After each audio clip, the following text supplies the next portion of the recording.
Hi, Ivan. Howdy. Okay, what's your name? Ivan. Yeah, that's not enough. Ivan Fraser. Yeah, that's not enough. Ivan Stanley Fraser. How's that? Okay, and who are you named after? Well, my father picked the first name. The second name is after him, Stanley.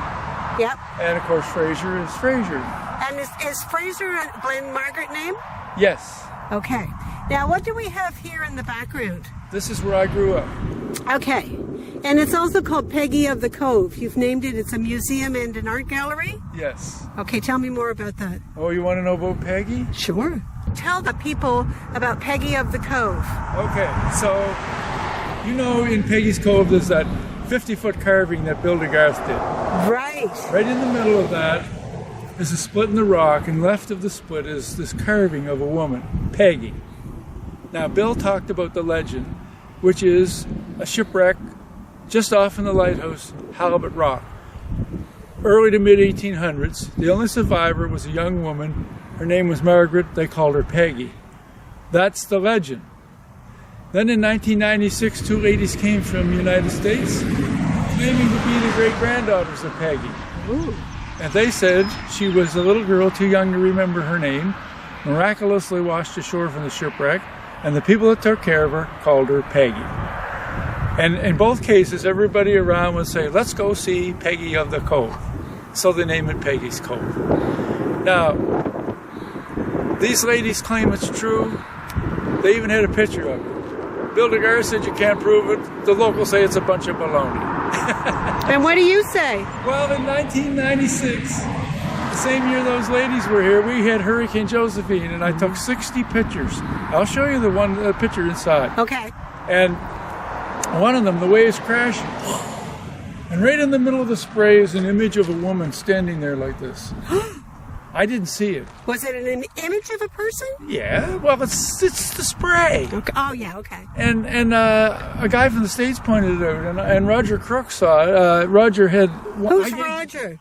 You know the Reverence in Peggy's Cove, that red boat? That's Reverence. Oh, and Roger owned it, and they had a bed and breakfast. Okay. I gave them free decorations for the walls. They gave me free sails. 2 weeks after they opened, we had one of those big Peggy in the Wave, I call it, pictures. Yeah. And a guy from the States says, look, there's a woman in there. And Roger came up and said, Ivan, there's a woman in there. I said, get out of here. And when I said, wow, how did I miss that? So I said, I have to do something with that. So I did the painting, The Rescue of Peggy.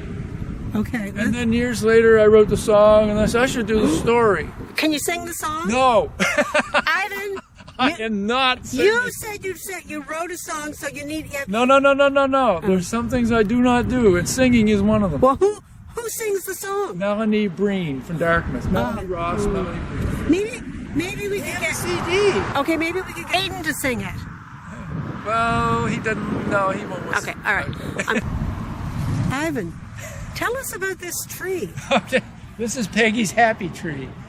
When my mom passed away, it was a little spruce about this high. Yes. It was as ugly as sin. Yes. The branches are all, and I said, that thing's so ugly, I should cut it down. No, that was Mom's tree. I better not cut it down. No. So I got the grass clippers out and I started pruning it. It got to be a beautiful shape. Yes, it's gorgeous. This is not the original. Oh. So anyway, I had it all beautifully shaped up, and a porcupine chewed all the bark off the bottom and killed it. Oh, I said, now I have to cut it down. I said, no, I can't cut that down. I don't know why, but I'll leave it. So one day I said, I must paint that and see how it looks. Of course, all the needles had fallen off, but it was really thick. Yeah. So I sprayed it up, and I didn't even, not a lot, just a little bit. I wanted to see what kind of comments people made. 2 nights later, April and I are driving out, and she looks interested. Wait a sec. Who's April? My wife. Oh, tell us about April a little bit. She's your wife, She's, and you've got children. You're going to show us pictures. Okay, go ahead about the tree. Finish the tree. she looks and she's, you painted that tree. I said, yes. She said, I like it. Whoa, that's all I needed to hear, because some of the things I do, my family think, a little bit a loco. little lost there.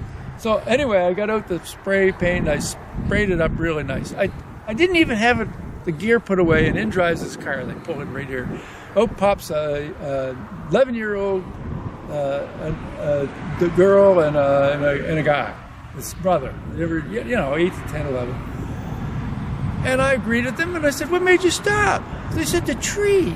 I said, "The tree? The tree. What about the wave in the house?" No, with the tree. We had to come in and get a picture by the tree. So I made it Peggy's Happy Tree. So in one of my books, there's a cranky lady, and Peggy paints her tree to cheer her up. It's her happy tree. Oh. That's all I'm going to tell you about. Is that a real tree? That one is. Okay. Oh, well, the real one got old, and it got rotten, and the storms broke it down. I fixed it up, and it just got rotten. Okay. So I had a spare artificial Christmas tree. I put it up, and it got old and beat up. Uh-huh. And then this is a real tree I got from a Christmas tree farm about a month ago.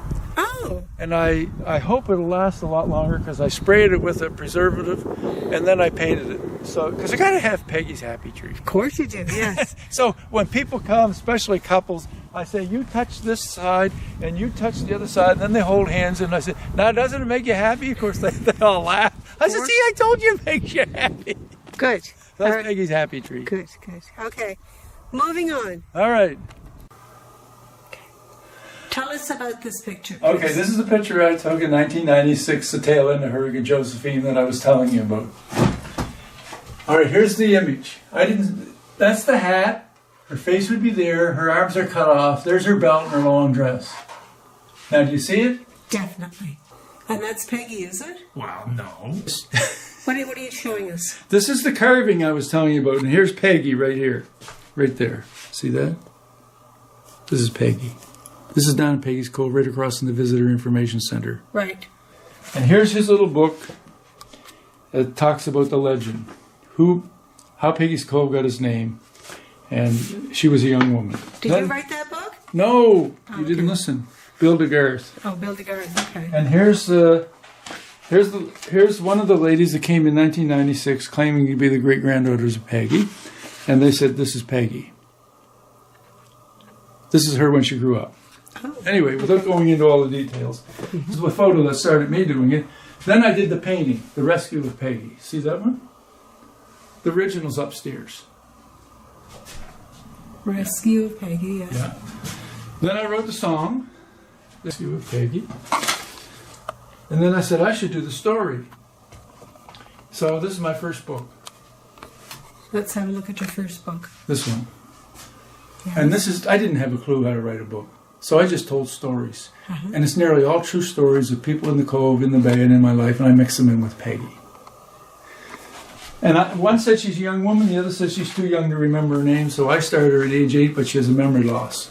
That way I could write whatever I wanted. Okay.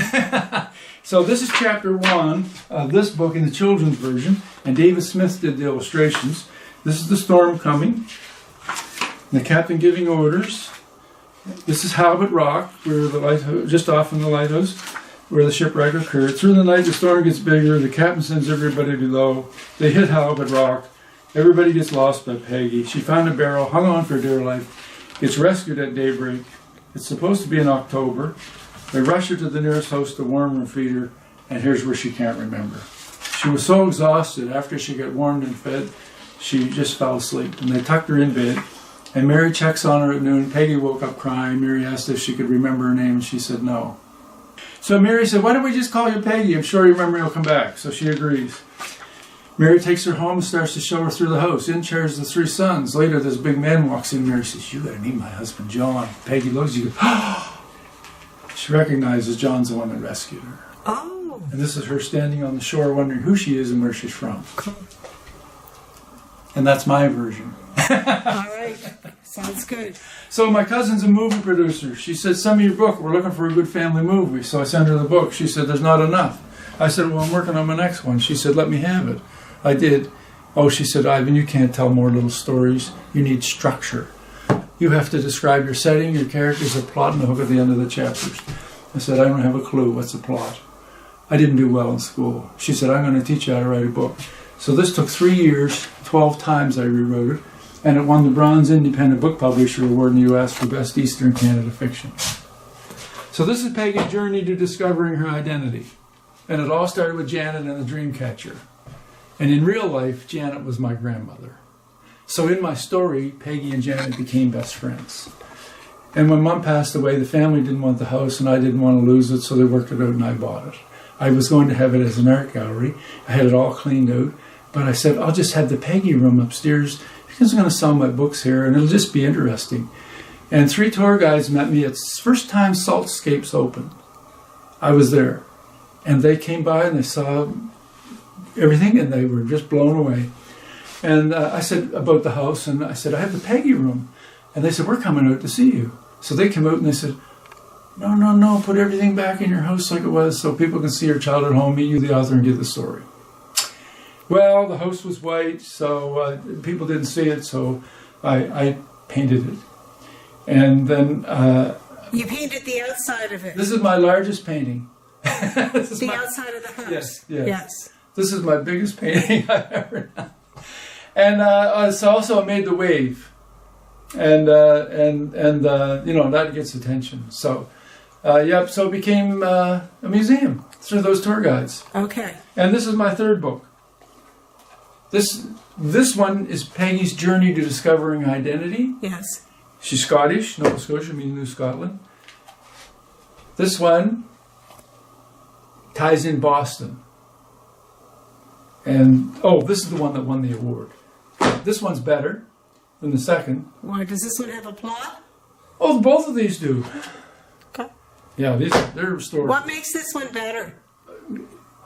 You know, No. you get better as you paint. Really? You get better as you write. Okay, all right. Yes, okay, good, yeah. And I have the 4th one right here.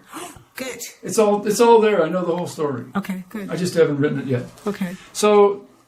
Are you going to write it yourself, or are you going to get a ghostwriter to do Oh, it? no ghostwriter. No. They don't think like I think. No. You know, it would be too, you know. Okay. So, and my wife made the dolls. Oh. Because we needed a Peggy doll. Do we have a doll? We have 4 dolls. Okay. These are the 4 main characters. Oh. Peggy. Oh, my goodness. Look at this. Janet, my grandmother. Wait a minute now. Okay, so the one with the blue dress This is is Peggy. This is Janet, my grandmother. Grandmother Janet. Billy and Rosa. Who's Billy? Billy's the bad boy in the cove. Okay, and His sister. Now, when Rosa was a baby, their father was abusive. He threw out the mother. She goes to Boston. When Rosa's 10, she took Rosa. He wouldn't let her take Billy. When she goes to Boston, Rosa's mom goes there with her. And when Rosa's 10, her mom gets so sick, she has to send her back to the cove. When she comes back, it's 2 years after Peggy was shipwrecked. She's like a twin to Peggy, but they're no relation. Okay. And when visitors show up from Scotland, because word got back to Scotland that there was a survivor, and this couple, Oliver and Hannah, were sent to check it out. And when they come back to Nova Scotia, this is the first time they came, they have a portrait, but they leave it on the boat. When they come ashore, they found Rosa, they thought they had Peggy. So in this book, they get word that Rosa, and they turn out to be the bad guys. In this book, they get word that Rosa and Billy's mom is probably not going to survive. Peggy and Billy clash, but in my second book, they need each other's help. And in this book, Peggy's determined she's going to get Billy and Rosa to Boston to see their mom before she passes away. Okay. When they get there, they can't find her. In Boston? Yes. Okay. They ran into the bad guys. And the 4th is the romance. Ooh. That sounds exciting. Well, Kathy said, I know in your... Who's Kathy? Wait a second. Kathy's my cousin. Yeah. She's the one that wanted to do a movie. And she said, send me your book. And when I did, she said, Ivan, I know who you want Peggy to fall in love with, but you have no groundwork done. In your second book, you have every element in place, and you don't even know it because you didn't know how to write a book. So you have to either go with what you naturally did unknowingly, or you have to go back and change a lot for her to fall in love with who I know you want her to fall in love with. Sounds good. Right. Okay. Ivan, tell us about your family. Okay. When my father was 6 years old, in 1918, 6 died in this house of the Spanish flu. He lost his grandmother, his mother, his father, his sister, Beulah, a brother baby, and the maid. Are those... Yes. Okay. So this is Dad's grandmother, my great-grandmother. Yes. This is Beulah. She died, and of course the baby's not here. And Dad lost his both parents, and I'll show you them in there. So Aunt Marjorie and my great-grandfather brought up these 4 boys. And this is my father. Okay. And Harry and Howard and Seth. Uh-huh. This is the Fraser clock. And this is my great-grandmother, or my grandmother or great-grandmother's walking stick and her umbrella. Oh, cool. Yeah. Are any of these people alive, or when was that picture taken? Well, it was 1918. Oh, okay. A few years ago. No, Dad passed away of cancer in 1973. Oh, okay. Aunt Marjorie died, she was 92. She died just before 2000. I don't know how old. She's 97, 98, something like that. So are any of the other children still alive? No. Or? No. No. Okay, gotcha. Okay. No. Okay, now what are you showing us? This is my grandparents. Janet, she was a Wyandotte from Mahone Bay, and John Fraser. Wynot and Fraser. Yeah. Mm-hmm. And they died in the Spanish flu. Here in the house? Yes. You said, oh, okay. Yep. So this is the 5 that survived. Howard and Harry, Dad, Seth, and Aunt Marjorie.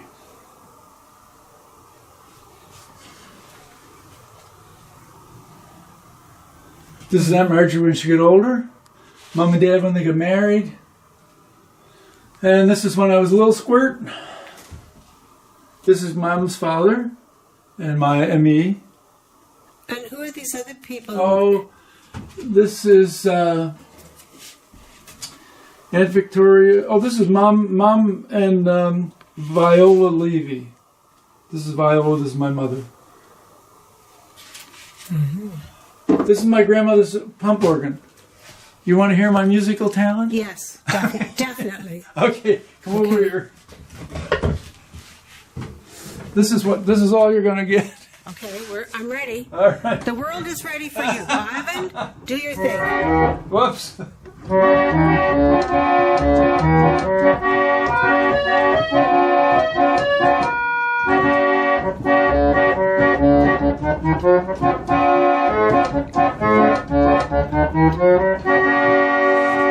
I would clap, but I've only got That's one all right. hand. Now, Excellent. Okay. you know what this is? What is it? That's a periwinkle. Yes. You know a periwinkle? Mm-hmm. This is Peggy's whistle. Oh, can you whistle? Oh, can it ever? Okay, let's hear you. You have to put it in your fingers just like this. Yes? You ready? Yes? Oh, my goodness. Really? That's enough to break your eardrums. Yes. Oh, my goodness. Now, if you use a bigger one, it's a different. What was that? I don't know. This one will sound different. Oh, this one, it's hard to blow the big ones. Anyway, that's enough of that. Okay. Peggy's whistle. What is that? Ivan, It spooks. that is somebody telling us to hush up. Okay. Okay. Oh. What is this over here? Well, in my last book, Peggy's going to be a doll maker. And she's going to make the old woman in the shoe. The old woman in the shoe was around before Peggy's day.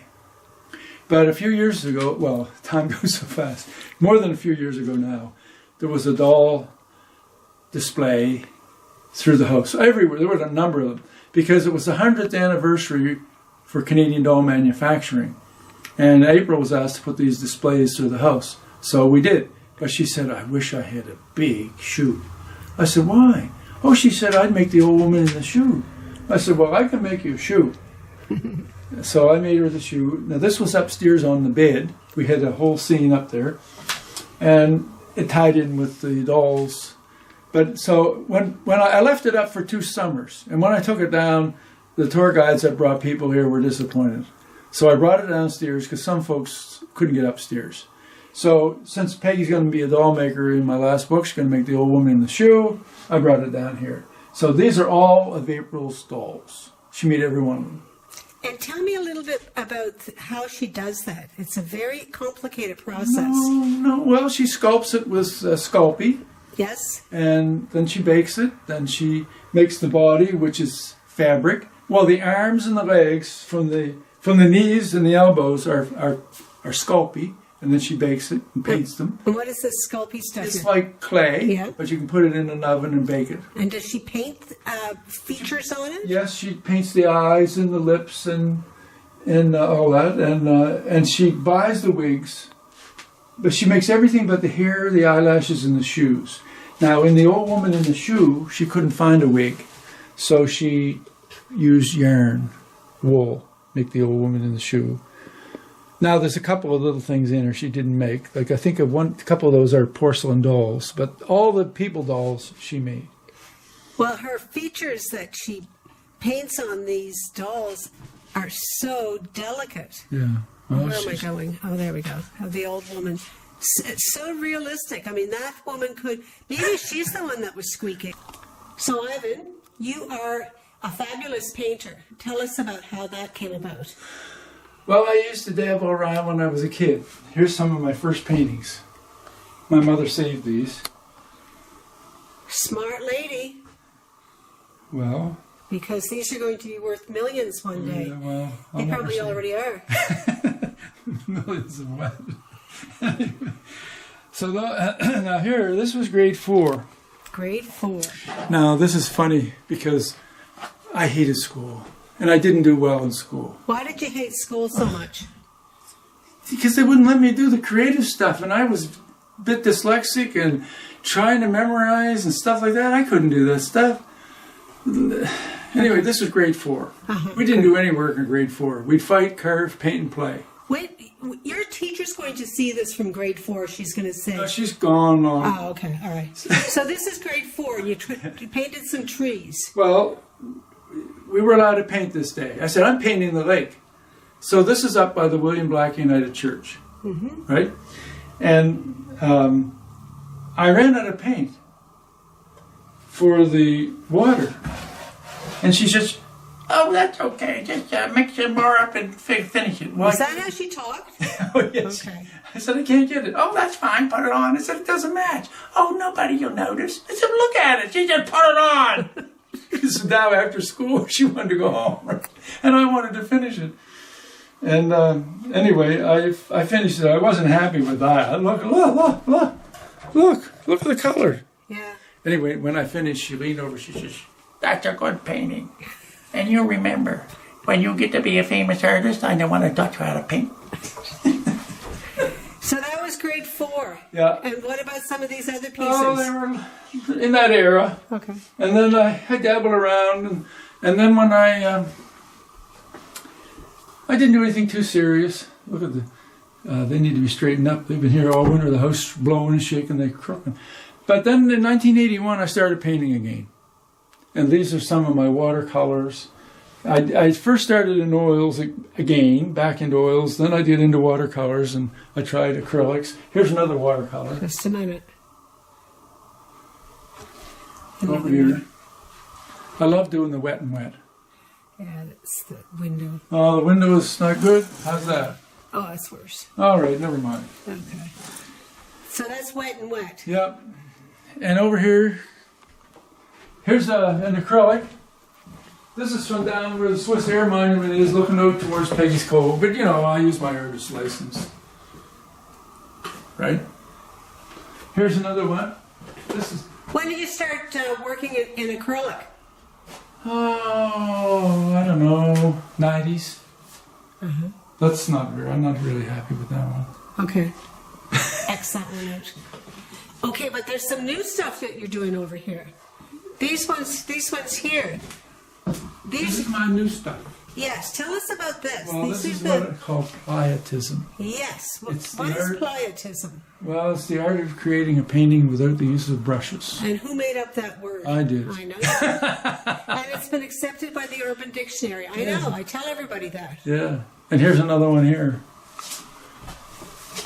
And how does that work? How do you do this pietism stuff? That's for me to know and you to find out. It's a secret. That's a secret. I know. It's It came like, by accident. okay. How did it happen? By accident. Oh, I know. But what were you doing that it came by? Painting. You were painting this? No. Something like this? No. You were throwing paint at the board? Yes. That's a good way to do it. Okay. And is this a watercolor here, isn't it? That's a photo. Oh, Did you take? Are you a photographer as well? Yes. That's how I got the Peggy in the Wave. Oh, right. Of course. Whose is that? That's Nelson's. Nelson Hubley? Oh, Nelson Hubley. Yeah. Are you going to interview him? Not yet. Okay. He's my wife's first cousin. Ah, I know Nelson. Yeah. So we are now going into the Peggy room. Right. Tell us about the Peggy room. This is my Ivan. grandmother's wedding dress. In my story, this is where Peggy and Janet sleep. This is my grandmother's wedding dress, her night dress.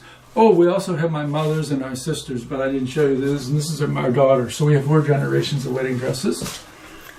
And here's the second thing I did. Remember I said first the photo, then the painting, the rescue of Peggy. This is the rescue of Peggy. Oh my, look at that. And where's Peggy in this picture? Right, look. That's how bad it is. You can't tell. Here she is right down here, washed in over the rocks, and the fishermen are pulling her out. Oh, in the red. Yes, Red and yellow. Yeah. Okay, gotcha. This is the Sonora. This schooner's in all my books. It was a schooner in Seabright, and they carried freight around the Maritimes. That is a real boat? Real boat. Yep. Okay. And this is a dream catcher. Janet has a dream catcher. And Peggy and Janet are down in one of the fish stores, in John's fish store, that would be Peggy's new adopted parents. And Janet and Peggy are rooting around upstairs in the lofts of those fish stores. They're just a treasure chest. There's all kinds of stuff in there. And there was this box with books in it. And Janet finds it, and she starts blowing in it to blow the dust off. And the dust flows up in her face, and she started sneezing. And give me a handkerchief. And in there is a dream catcher. Peggy sees the dream catcher in Janet's purse. She says, I know something about this. I don't know what it is, but I know something. And so Janet encourages her to start searching for her identity. And it all started with the dream catcher. Okay. And this is the view from the top of the hill. This is the most gorgeous view of St. Margaret's Bay. Top of which hill? Up there, our property. Oh, This was 1955. A lot of trees in the way now. okay. This is my grandmother's wedding shoes. Oh my goodness, she had tiny feet. They don't look so tiny. They look pretty skinny to me. Okay. Those dolls were $20 Walmart dolls, and April bought them and shaved the hair off them, repainted them, redressed them, and got the Peggy and Janet wigs and made them Peggy and Janet. I used to have them out by the road waving, and then one day a truck stopped and a woman hopped out, and she went over to the dolls, and the truck driver turned around and came out to pick her up, and Derek came around the corner and they were going to steal the dolls.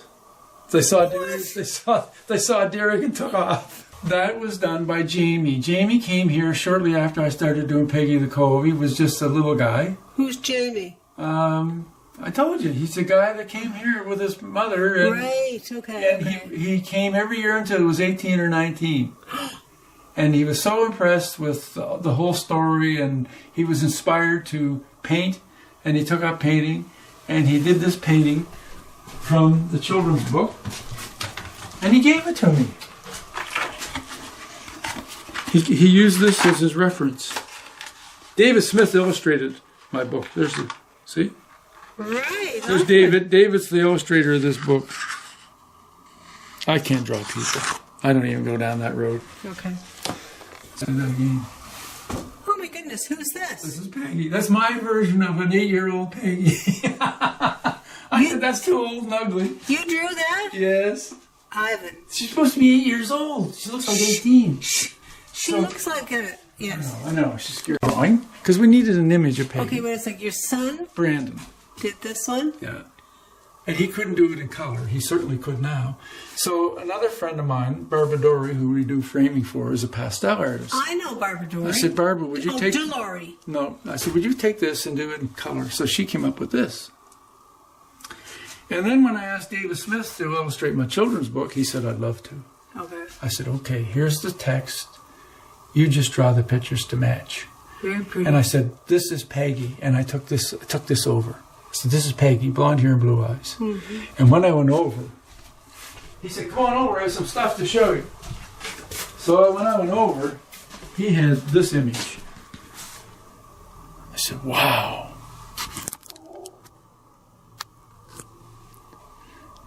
Yeah, I said, that little thing you brought over here was too cute. Poor little Peggy lost her family. She has to have that sad, forlorn look in her eyes. And she came over the Atlantic Ocean. She has to have the windswept hair that looks like the rolling sea. He also did this one here? Yes. Now, when visitors come, remember I told you they had a portrait? Uh-huh. Peggy discovers through Billy the bad boy that these visitors have shown up. They're looking for a lost child, and they have a portrait. Peggy's determined she's going to find it. And when she goes sneaking around to find it, her whole life gets turned upside down. And that's all you get. Okay. That's it. You are a man of many talents. Tell us about some of your other interests. Like, you were a printer at one time? Oh, yes. Well, well, to back up, remember I told you I didn't do well in school. I failed grade 4, I failed grade 9, I was failing 10, I quit, I was left-handed, a bit dyslexic, born January the 13th, and my father said I was a fly brain, I never stuck to anything. Where did you go to school? Started at the one-room school up in Glen Margaret, and then in grade 6... What was that one called? Glen Margaret School. Okay. Every community had a school, one room. Yeah. And then they built East St. Margaret's School down East Indian Harbor. I know it well, yes. 1958, I was in grade 7. Mm-hmm. So when we went by bus. And then I went from there to, after grade 8, because that was the end of that, then I went to Halifax West. The old Halifax West. The old Halifax West. I failed grade 9. Second year I passed, barely. Then I was failing grade 10. I said, I can't handle this. I'm 18. I'm out of here. So my mother was not impressed. She said, you either go to school or go see Dr. Delva. Dr. Delva, there was a little building across the road my father rented and he used it as his office. Well, Dr. Delva and I were good friends. He made house calls. I used to go with him on his house calls just for the drive. Mm. So I said, I'll go see Dr. Delva, and I went over and talked to him, and, I don't know, he was great, because he didn't tell me to go back to school. Why did you have to go see him? I don't know. Okay. Mom said, you go to school or go see Dr. Delva. Okay. I said, go see Dr. Delva. Okay. So anyway, a couple of weeks later, after I quit school, I always loved boat building, and I used to get off this bus early to go over to the boat shop and watch them as they built. They were wooden boats. Where was the boat built? Hackett's Cove. Hackett's Covey's Cove. Road. You know where Covey's Road is? No, but I know Hackett's Cove, yeah. There used to be a takeout there called Cove Takeout. Huh. Anyway, it burned down 2 weeks after I quit school. Half of it burned down. So I had nothing to do, so I went down and helped them. I drove the truck and picked up supplies, and they rebuilt the boat shed, and there was one boat totally burnt. And George Cook's 50-foot wishbone catch, part of the side was burnt, the deck was burnt. And so I worked with them. I worked with them, helping to do whatever I could, and they hired me. Hmm. That was in January, and in the fall, I said, I have enough of this. It's just getting cold. They had a 45-gallon barrel at one end of the shop for the stove, and the other end you froze. I said, I can't go through another winter of this. So I quit. Were you living in this house at that time? Oh, yeah, of course. Okay, yeah. And so I couldn't get any other work, and my good friend Aubrey, he said, why don't you go to Kingsway College? This is a Seventh-day Adventist school in Oshawa. I said, I hate school. Well, he said, it's different there. He said, there's 3 girls every guy. I said, okay. That was it. Off I went. That was the end of that. And anyway, it was private, so you had to pay. And they had a furniture shop, book bindery, printing press, all these different industries you could work at half a day, go to school half a day, and work half a day. And so I got a job. They put me in the furniture shop, which was really boring because it was all, I built stuff. This was just assembly. So my roommate said, "What do you do?" Oh, he said, "I work at the printing press." I said, "What do you do down there?" "We print stuff." What do you mean you print stuff? Well, he said, "We print stuff." Oh, I got to go down and see that. So I'm down and said, "Whoa, this is fascinating." Oh man, I got to get a job here. So I did. And I learned the printing business. I didn't have a clue about it, but I loved it. And I was good at it. I used to make those presses dance. And I ended up taking up the trade. Never got a piece of paper, but I learned it. It was really easy. And I ended up running the place for 5 years. Okay, where was this? This was in Oshawa? Yeah.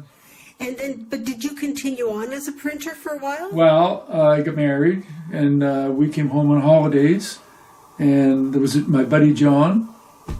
He said, "There's a job in the paper for a printer." Oh, in the meantime, I quit that job. I went as a salesman for another company. I did that for a year. I said, "No, I'm not doing good enough here. I got to get out of this." So I did another sales job for 6 months, and then I came home on holidays. And John said, "There's an ad in the paper for a printer, Allen Print."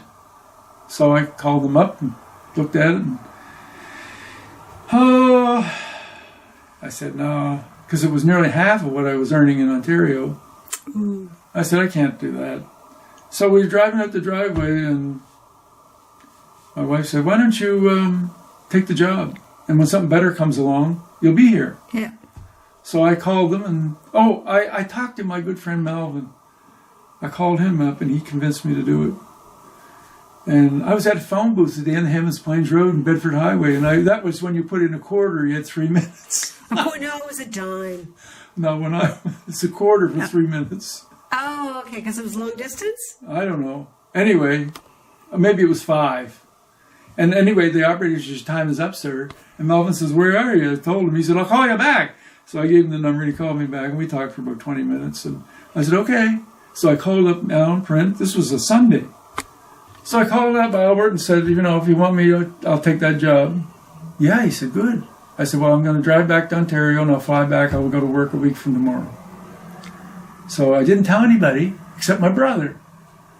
And I called him, told him I was coming in on a certain flight, and he would pick me up at the airport, and I'd come home. And we'd come in. It was a sunny day like this. It was in August.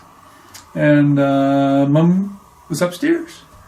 And she heard us coming in, and I didn't say anything. I sat in the kitchen. And that's where everybody lived, in the kitchen. Yeah, of course. She comes downstairs. Leslie's in the doorway between the dining room and kitchen. She says, "Oh, it's you, Les."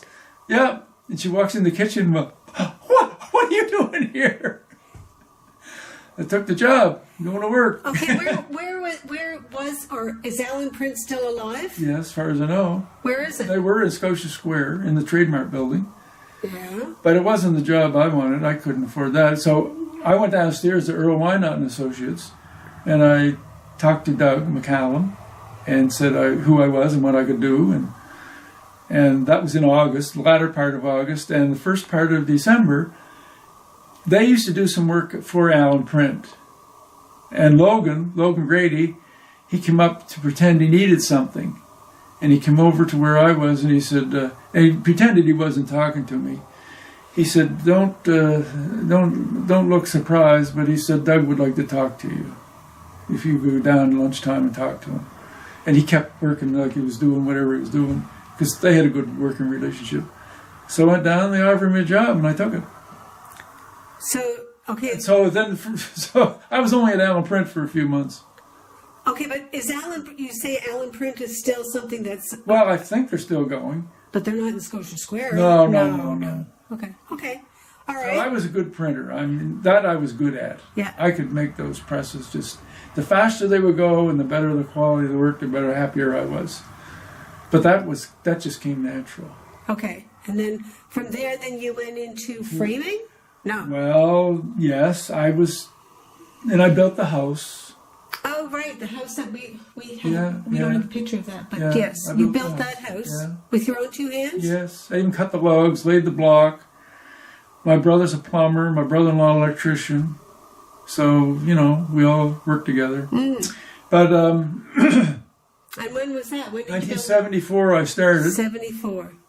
I laid the footing for the basement on Good Friday in 74, and we moved in on the long weekend in May in 75. Oh, my. I was 90% done. Yeah. Most of it was the 10% in the basement. Well, it was walk-in level, right? Yeah. It took me from... So I started in April and moved in May. You know, a little over a year later. It took me from May till the end of October to finish 10%. You know, I had enough of it, but I had to finish it. I didn't know anything about a mortgage, and good thing I didn't have all the floor on. If I would have had all the floor on, I couldn't have got a mortgage, but they gave me a mortgage. And Why? What do you mean? Why? I don't know anything about a mortgage. No, but why, if you had I don't know. That was CMHC. That was the rule. Oh, okay. But anyway, so I got a mortgage. But so I finished. I was going to build it as I went along because we lived in that little building I was telling you about, the doctor's office. It was 13 by 26, and there were 2 kids. Oh, my goodness. So anyway, yeah. So that's that. And my wife was. It's not April. No, that was another woman. Yeah. She was an artist, or still is, a good artist, way better than I am. But she needed framing. So we were buying frames in town, and then the price went, I said, this is crazy, I'll make my own. So I started getting molding from Piercy's and painting it and fixing it up, and her friends wanted some. So I started making for them, and then they asked more and more, and then I found out where I could buy molding. Well, I started buying molding, then more and more people wanted it. Well, then my brother helped me. So between the two of us, we were putting in over 40 hours a week. But your studio, your framing studio was in town, wasn't it? Oh, no, that was later. So I was 5.5 years just over there. Okay. And that was much smaller because, you know, that deck part, that was added on. So in 1978, we added that on, and my wife had that where all my stuff is. That was her studio, and she was very meticulous. It was spotless. She'd die if she saw it now. Well, that would better. She better not look at it. She must live. Is she still painting? This is your first. No. Oh yeah, okay. So you don't do her framing? she's in California. Oh, okay. So my brother and I were putting in more than 40 hours a week. And you were doing the framing here at the house? Oh yeah, the part-time. Okay. But so Leslie and I would work evenings and Sundays, and the kids were pretty upset. You know, they were 8 and 11, so that was pretty traumatic. What's the word? Traumatic. Yeah. So anyway, I asked Doug for a leave of absence. I switched because Why Not sold, and then Doug McCallum started McCurdy Print, and he needed an offset pressman. Right. And he wanted me to work for him, and I said, here's my terms. So we negotiated the terms, and I went to work with him. But the kids were so upset, and they were getting into, it wasn't a good scene. And I was working nights because I got a job. I was working 3 to 11. And oh, that's not good. For little kids. No, well, they were in school most of the day, and I worked 4 days a week. So I was home Fridays, and they went to school 4 days a week. But anyway, and my mom was here. She looked after a lot. I had babysitters. I had kids that went to Sandy Lake Academy, and then some of them slept over there as well. And so, it worked. But anyway, Doug says, yes, you can have a leave of absence. So it worked. And it grew. And it grew and grew. Yeah, yeah. And then I blew it all. So Then I met April. Yeah. And we got married and had 2 more kids. Right.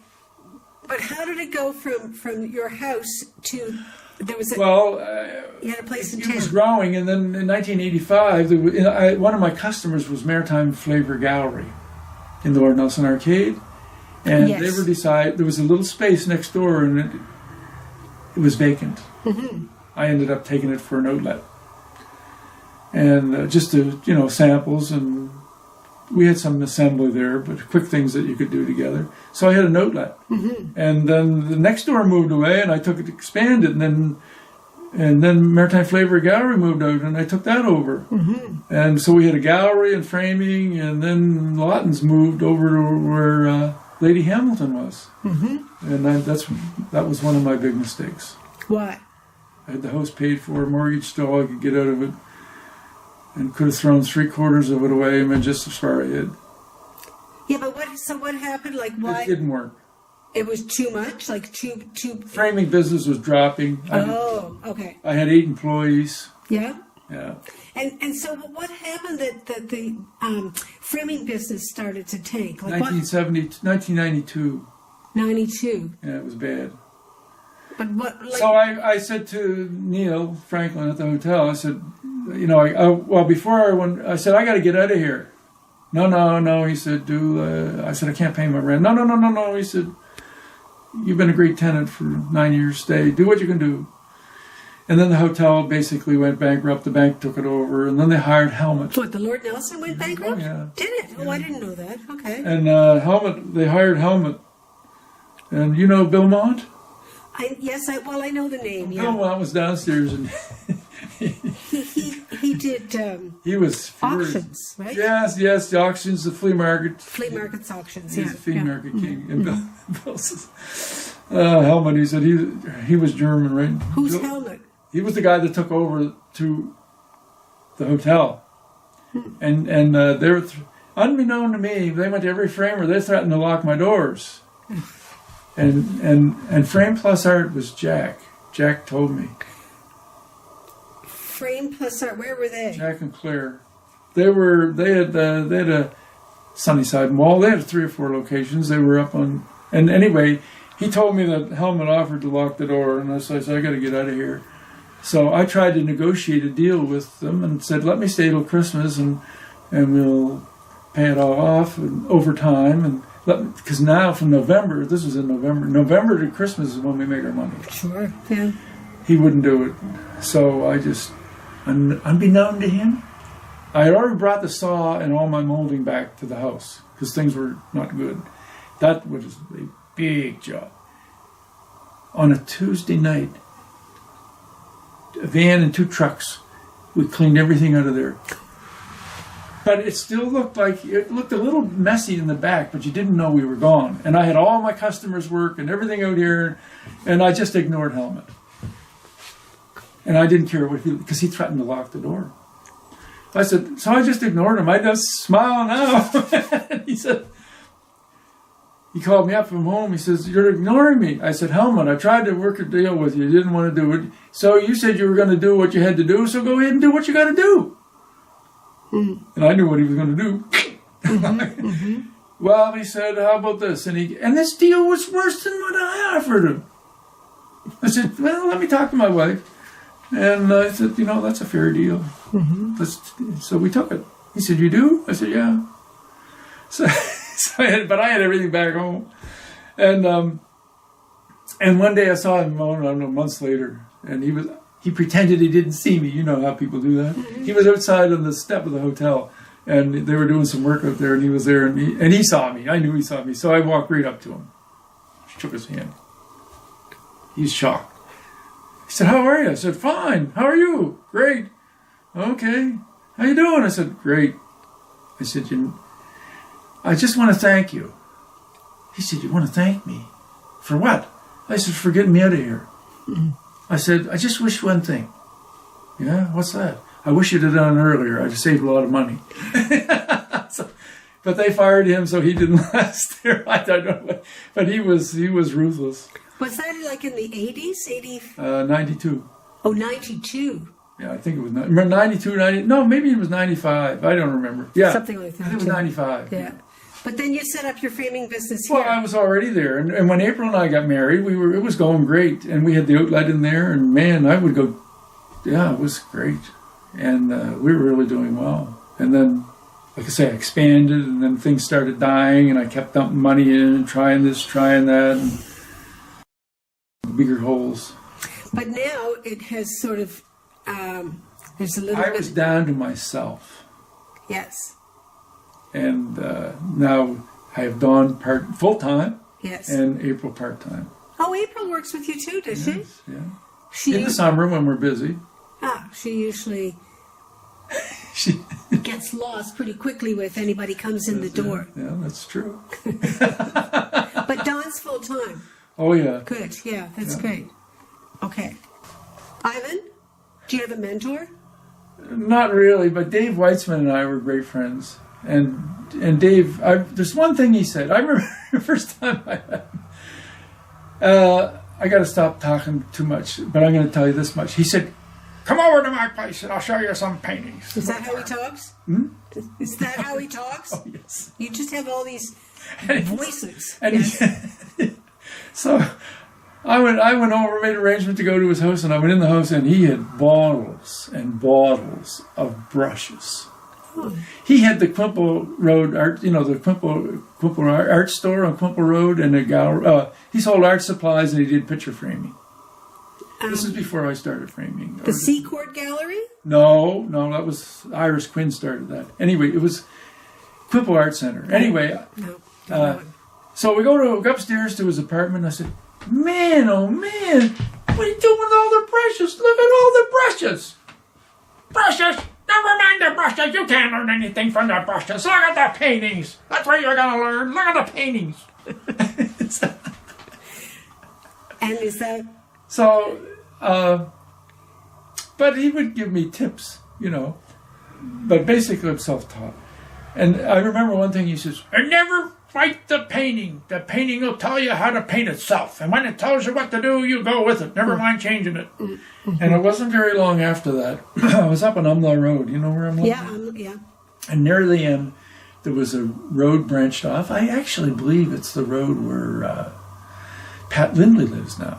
And it was a dirt road going down, and there was a fence there, and like the gate and the trees. And I said, "I'm going to paint that." So I think I had a photo or did a little drawing. I can't remember. But that was the other thing Dave says, "Never mind the photographs. They lose their perspective. Go do a little painting, do a little drawing, then you go home and paint it, and you eliminate all that trash." So I started painting. Just put in the watercolor, put in the sky, put in the field, put in the trees, put in the brook, the river. The field became the lake. The path became the water. And it all happened within a half hour. Yes. And I thought, do what Dave says. Don't fight it. Is he's a painter, is Oh, he? yeah, he was a good artist. Okay. And I took it into the gallery. I don't think that even got on the wall, and it sold. What gallery did you go to? That was Maritime Flavor okay. Gallery in the Lord Nelson Arcade. So, Well, he gave me little tips, but it was great. Did you take lessons from anybody, or did you? I went to a Zoltan Szabo workshop 2 weeks, and Who? Zoltan Szabo, he was a fantastic watercolorist. Yeah, that name rings a bell. Yeah, he traveled all over the world, Okay. and he came here. Uh-huh. Big mistake. Why? It took me a year to get it out of my system, and I was determined I wasn't going to let it change me, and it did. I was determined I was just going to learn technique and stuff, and it took me a year to get it out of my system. Well, what did he? No good. What did he try? I don't know. I mean, he was great, but I keep telling people they want me to. I've taught a number of classes. I said, look, all you need to know is how it works. Once it works, that's all you need to know, because if you just keep coming to me, you'll be like me. And when we get people coming over there to get framing, people that are beginning art, we can tell you which class they've been to. Yeah. They've been to Jay Ennis, they've been to Jeannie Hancock's, they've been to Ron Hazel's, they've been to Brian Adio's, because you can't help it. And I say, that's great if you want to socialize and do that, but if you really want to be yourself, you just got to paint. Mm-hmm. Then you'll paint what you want and what you become. Yes. Otherwise, you're going to copy everybody else. Right. And if you go to 10 different styles, you're going to be so mixed up you don't know what you are. How would your friends and family describe you? Well, most of my family pretend they don't know me. That's about it. Oh, That's not true. Come on now. well, my kids always warn any friends that they're bringing to, he'll ask you a lot of questions and, he's a bit off the wall. Okay. If you really want to know what I'm like, ask Tom McGuire. Do you know Tom? No. You know Rogues Gallery in Indian Yeah. River? Stop in and ask Tom and Donna. Tom McGuire. Yeah, they'll tell you. He'll tell me. Oh, yeah? He'll describe you. Okay, Just a minute. I got to show you here. Ivan's on a mission. He will be back shortly.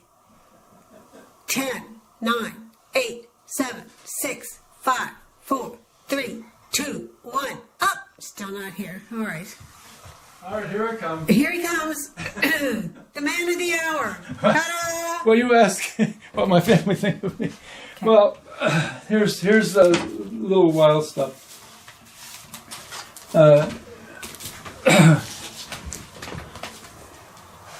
When I was about 4 or 5 years old, I was over visiting Emmy next door, and she mentioned babies. And I said, "Where do they come from anyway?" "Oh," she said, "we put an order into Simpsons or Eaton's, and they'll mail us out one." Well, you know what? I discovered she lied to me. See? We're hatched. Oh my goodness. And Yes, you have a book like just that. a minute. All right. Oh, it's I'm okay. getting there. You just dropped one over there. yeah, no, I beside you in the chair. In the chair. Oh, In the chair. In the Oh, chair. yeah. So, I couldn't sleep. I had nearly a week, and I was just exhausted. Our doctor's Dr. Thompson. I went up and I said, "Dr. Thompson, I can't sleep. I'm just so tired." "Oh," she said, "Ivan, that's easy to fix." I said, "Yeah, how?" She said, "I'm just telling you. Listen, you just listen to me. Here's what you do. You run. You run until you're beat, and you will sleep." And she was right. I ran and ran and ran until I was beat. And did you sleep? That's the question. Oh, yes. So you know the big lobster trap out there? Mm-hmm. One day we had a family from Texas. I love it when we get people from Texas. Oh, yeah. And so they drove in and we're out there getting pictures, my cod and in the dory and the happy tree. And I said to the father, "Go get in the lobster trap. Get your picture taken." He didn't see it. How he missed it, I don't know. And he turns around and he says, "Oh my dear, is that thing real?" I said, "Sure, man. Yeah. You don't think Texas is the only place that has big stuff?" I said, "Come on in the house. I'll show you the lobsters we catch." They said, "That's not real." I said, "That is real. Yeah. That's the size of the lobster. Yeah. It really is." Yeah. I said, "You go down to Ryer's. I will put this in a legal document. You go down to Ryer's Lobster Pound in Indian Harbor and ask them if that's the right size of that lobster. And if they say no, I will give you everything I own. And I'll put that in writing." That lobster must weigh about 300 pounds. That lobster, that is the right size of the lobster. Well, did you make yourself miniature? Yes, I did. Oh, okay. And I said to him, "We also have big birds." Oh, yes. That looks like a tarantula. Oh, That's a goose. It's a flying Canadian goose. goose. Giant goose. So anyway, I had so much fun doing all those things. And,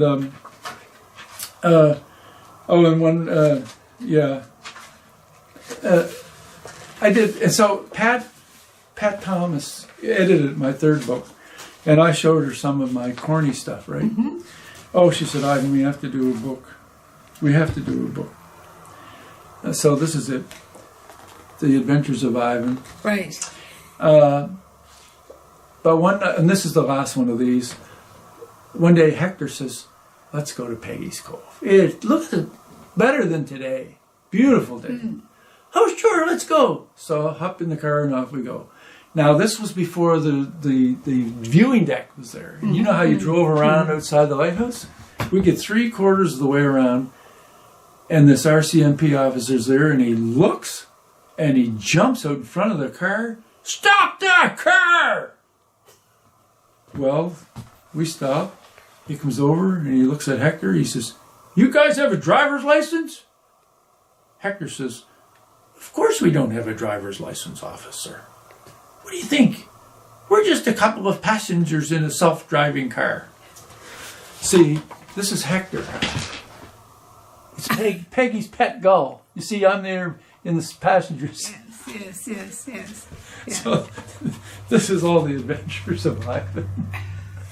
Yeah. So, that's why my family pretend they don't know me. Well, you have lots of fun. Oh, yeah, I do. All right, this is going to be the last question. Okay. How would you like the world to remember you? Oh, I don't even think of that. Well, no. How do you want... I did. Well, I... Not the world, then. How do you want... I just want to bring joy to people. Yes, right. Okay. So what's your goal in doing all of these fun-loving things?